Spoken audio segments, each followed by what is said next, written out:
for today is to rip up the floorboards in the kitchen or the dining room. What are we doing? Well, I don't know. I mean, I'm gonna work mostly just here for now.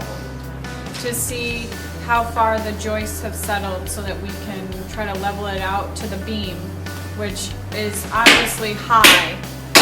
So we want to pull them up before we start jacking anything downstairs. Anything to add? Where's the hammer? I brought it up here.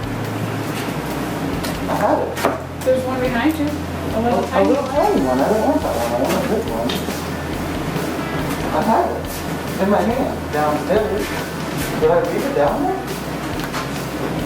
Hammers always go missing. Once I found the stinking hammer, I figured out real quick that these boards were not going to come up easy. The nails were breaking and the boards were very brittle.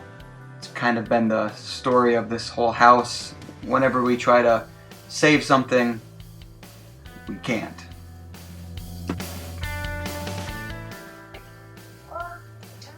The insulation looks really good right here. I'm sure that was doing a lot of good. Pretty gross.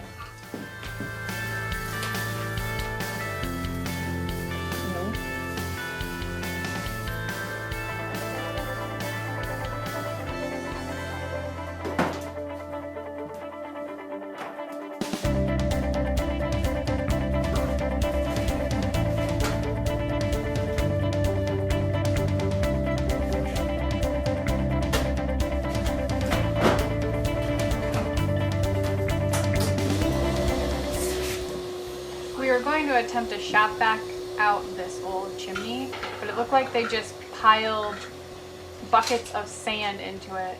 So we cleaned it as best as we could. As you can see, it's pretty nasty.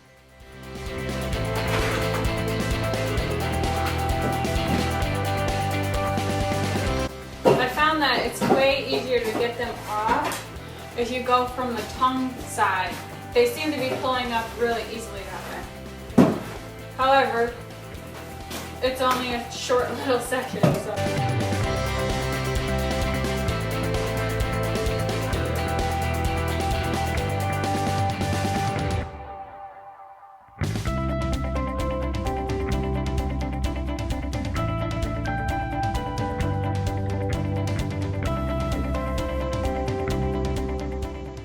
Well, that was a cute little thumbs up there.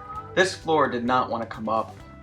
We had this tool here, Milwaukee multi-tool, cutting nails and trying to take the boards up one at a time.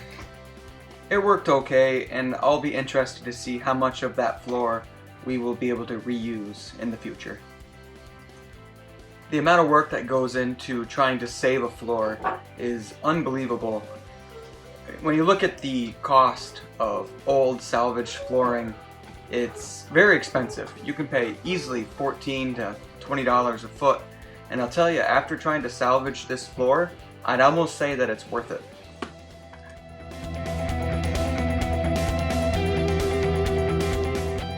Check out how filthy the floor is underneath that wood. It was underneath the kitchen countertops, but it's just like caked with dirt underneath it.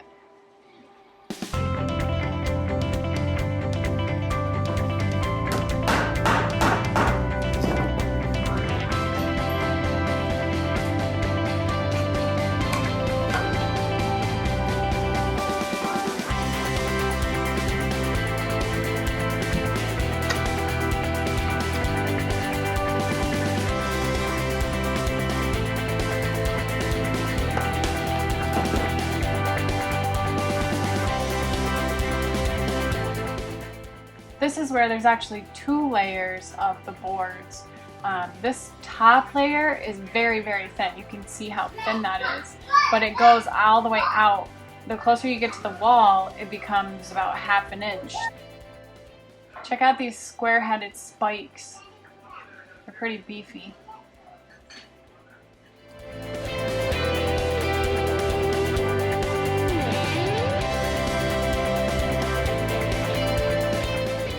The amount of work just to remove one board is crazy. This is a sped up video. I think it was around 28 minutes long. and I think we managed to remove 4 boards altogether. Very time consuming. These boards really can't be used for anything either because they're so thin. They've been walked on for 200 years. Parts of the boards might be 1 inch thick where other parts might be 1/4 inch thick. It's quite impressive. The nails are 5 to 6 inches long. It's really cool.